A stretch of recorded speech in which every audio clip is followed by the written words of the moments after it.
Hey everybody, it's Tony and Sarah Zolecki. Hi everybody. So today's video is going to be on what is MLM and a little bit of the history of multi-level marketing. Yeah, exactly. So we've got a great topic, but here's what we want you to do before we get started. Please make sure that you subscribe to the channel so you get videos just like this. If you have questions as we're going through this, just drop them in the comments below and we'll make sure to go back and answer those. So let's dive in. So Amway Corporation started 1959, somewhere in that area. And, their whole thing was, we're going to sell soap door to door. And here's what MLM is. MLM is when you take a product or service or good, right? Whatever that is.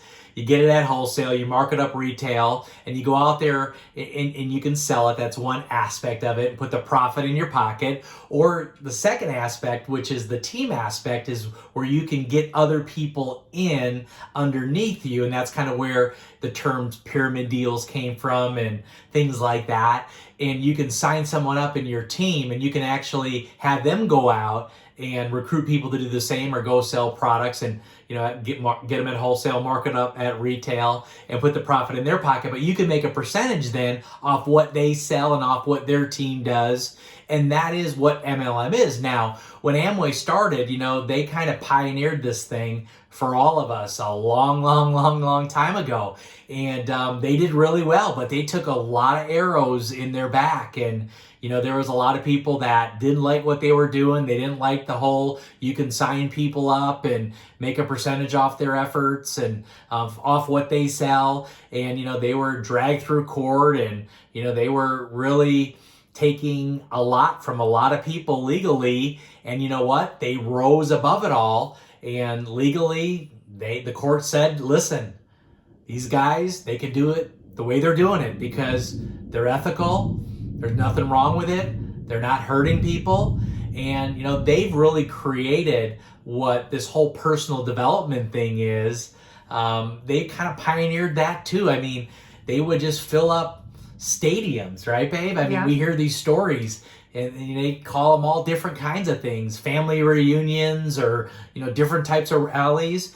And they would just pour into people and train them up and get them to think bigger and dream. And, they go through different personal development books and, they teach from stage. I mean, they'd have 20, 30, 40, some 100,000 people in these stadiums, in these family reunions, and they'd spend a weekend there, right? But they really set the tone for our profession.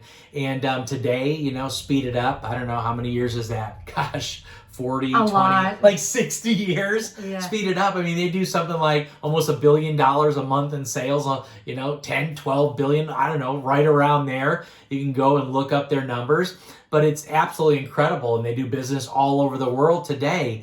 And, kind of the profession started with Amway. And then, another big one that, I kind of studied a little bit and, I learned from a lot of their leaders and, I was just like, wow, man, they're doing it right, was Herbalife. And when Mark Hughes kind of started, we heard that story, he was selling weight loss powder from the trunk of his car.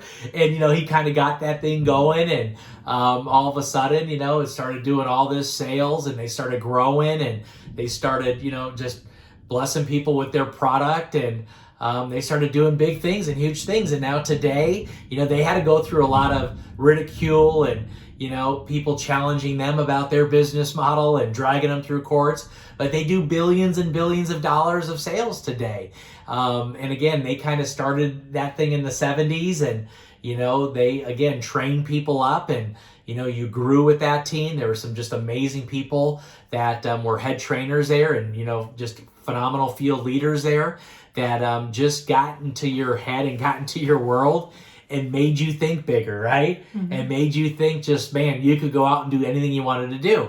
And then, what's interesting, in 1993, Sarah started a couple years later, but with a company, and I remember seeing it in an office building. So, right, they kind of started doing it in living rooms, right? Back in the days I just kind of mentioned and went through.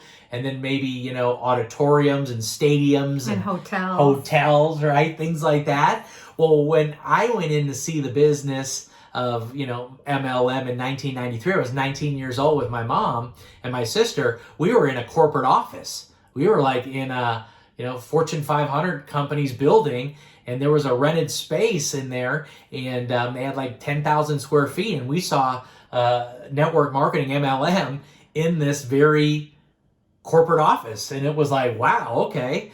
These guys had suits on and ties on, and they were in this corporate office, and they explained the business. And I mean, I was in the 90s, and that's how I kind of got started. And, that company, you came 3 years later, but, that was more of working in corporate offices. We call them training centers, right? And we ran ads in newspapers to find people. Before it was, just word of mouth advertising, talk to everybody family, friends, things like that. And then this company came along, and they kind of took some of it from Herbalife too, but they were like, we're going to be running advertisements, and we're going to be in corporate offices doing corporate presentations. And that's how we're going to build this thing. And you came along, I think, in 96, right? Yeah. I mean, I think too, I don't even know if you know this about Amway, but the reason that, like, what Amway actually stands for is American White. I don't know if you know that. Yeah. So when they started, it was actually women that were selling soap door to door because their husbands were overseas soldiers. Wow. Yeah. So they were doing it because they needed to make some money. That's cool. Right. So it's like, so I think what is so interesting about, MLM, network marketing, direct sales, that there's so many different names for it, is it really is such a viable option for the average person to be able to make some great money really part-time. Yeah. Right. And like you said, it's been this amazing evolution, because even like direct sales was like all the trunk shows and selling product out of your car and trade shows and all this stuff. And now, fast forward, right, 10 years later, now everything is digital. Like everything is online because well, let's face it, we're all online now. Yeah. Right? Yeah. You know what I mean? Those days of all-day trainings in hotels and all that. And so it's been really cool to like see this whole evolution of us. And for us, we like really kind of, we grew up in this MLM business. So it's been really neat to see this just transformation of just an incredible profession into what it is now, right? I mean, this is awesome. Yeah, so, in the 90s, we were with that company, and then I got out of the profession for a little bit. I know you did too, but then we actually met through a mutual friend, and then in 2005 started building another, I wouldn't call it, probably old school network marketing company, right? MLM business, where a lot of it was hotels and living rooms and things like that, but it was very recruiting focused, right? So it was all about recruiting, and there wasn't a lot of talk about customers back in 2005, right? It was just like, customers, what's that? Just go keep recruiting, and you really want to go to the top, recruit more, right? Right. And that's what we did. And what we found out, both of us did, is that doesn't work. It doesn't work. I mean, that's legit. That is legit, because our whole business eroded from the bottom up. Because when people needed to pay their car note or their light bill or, whatever they were doing, and they needed money, they stopped ordering the product, right? And a lot of the companies back then, it was all what I call forced consumption. It was all the distributors buying all the product, right? Because there was no real customers. It was all distributors buying the stuff. So I remember, that day in 2013 when we resigned from that company, because the whole thing had fallen apart on us. And the things that I think about, the number one thing that I think about, there was a bunch of different things, but the number one thing was no customers.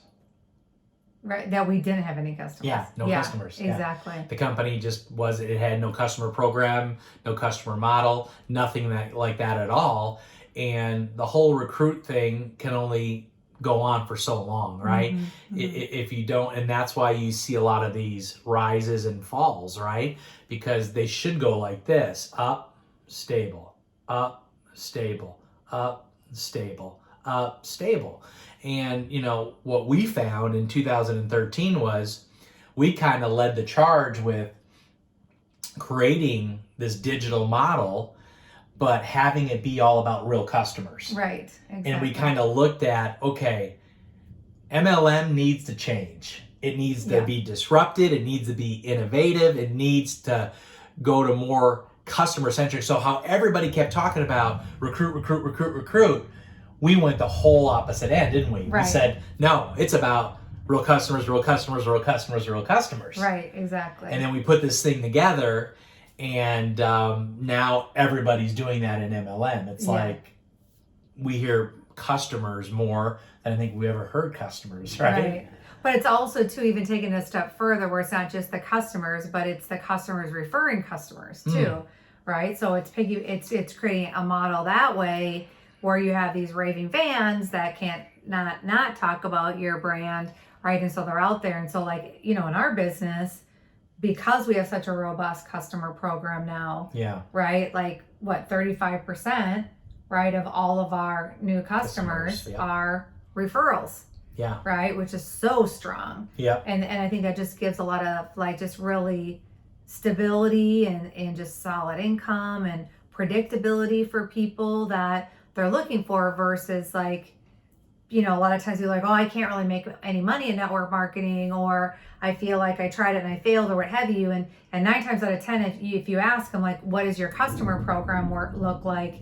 Either A, they don't really have one, or B, it's pretty crappy. You know what I mean? Like, it's not really a real robust customer program, which is everything now for our business, right? So, you know, I think today when people say, what do I need to look at if I want to join a good MLM company? Because there's thousands and thousands and thousands out there. Most go away. Most ever make it for a million different reasons: money, lazy products, couple products instead of multiple products, right? I mean, I can go on training systems, leadership, you know, corporate execs. I mean, the list goes on. But people say, well, what do I look for? And the biggest thing we say is, one, you better be online, right? You better be digital today. Right. Because that's the world we live in today. 2, you better have a phenomenal product line, or, you know, a service line, whatever it is. And it better not be what I call lazy products or lazy services. Like, it's got to be really good stuff, right? Just can't be average. I mean, average doesn't get you anywhere. It's got to be good. And the next thing I would say is you got to have real customers. You got to have, like, real people buying your product or service. It just can't be all the people in your company that, you know, are distributors or whatever you call them. They can't be all your sales, right? You got to have real customers. Well, and I think, too, you need to have a product that is a consumable, right? I mean, because it needs to get reordered. Like, if you have a product that just is bought once, well, that's great. But you don't really have that residual income potential, right? Because people aren't consuming and reordering. Like, that's something for me, too, that I think is so important. I'm like, you've got to have a consumable product. Like, I just think it's like, otherwise, I mean, you're just a glorified salesperson. Otherwise, you know what I mean? Next thing is systems is everything. You better have a system that everybody can do, no matter how old they are, what their experience is. Right. It's got to be a simple system, right? That people can plug into, and they can do it right away and get results, right? You also got to be well funded, right? You got to make sure that a company is solid, bedrock financially, right? Where, you know, if you don't grow fast enough, you're okay. If you grow fast enough, you're still okay, right? Like, you got to have the finance piece, because most businesses in our space go out of business because they just don't have the money to keep going. So, I mean, we have probably a list of 5 other things that I think are super important. And, you know, just reach out to us and, you know, drop some comments below, or, you know, we'll tell you how to find us. And we love that, you know, continue this discussion because it's something that we love talking about today. Gosh, we met in 2005, and both of us now, since 2005, I mean, we've been full-time together building, you know, MLM. Well, 17 years. 17 years, right? Yeah. And before that, you know, I was, I think, 7 or 8 years. You were like 5 or 6. So it's awesome. So we love doing videos like this. We just love sharing wisdom and giving away what somebody gave us, you know, a long time ago, and just our experiences. We love just sharing experiences, because that's how we feel people learn and grow, and they can be better in life, and they can go to another level, which we want for everybody. So if you got some value out of this, make sure you share it out. get some other people to watch it. Make sure you're subscribed. Make sure they subscribe to the channel because we drop videos like this all the time and they're pretty awesome and amazing. And if you want to talk to us personally, or how do I get a hold of the Z's? I want to have a conversation more about this, or talk about coaching, mentoring, or possibly working with you, or just need some advice. What's the best way for them to get a hold of us? So, you're funny. So, cracking me up. Instagram, obviously, guys, is the best place to reach us. Our handles are pretty simple. Tony's handle is Tony Zolecki. My handle is Sarah Zolecki. You can just send us a private message. We'll get connected with you, and we'll go from there. So, until the next video, guys, take care, and we'll talk to you soon.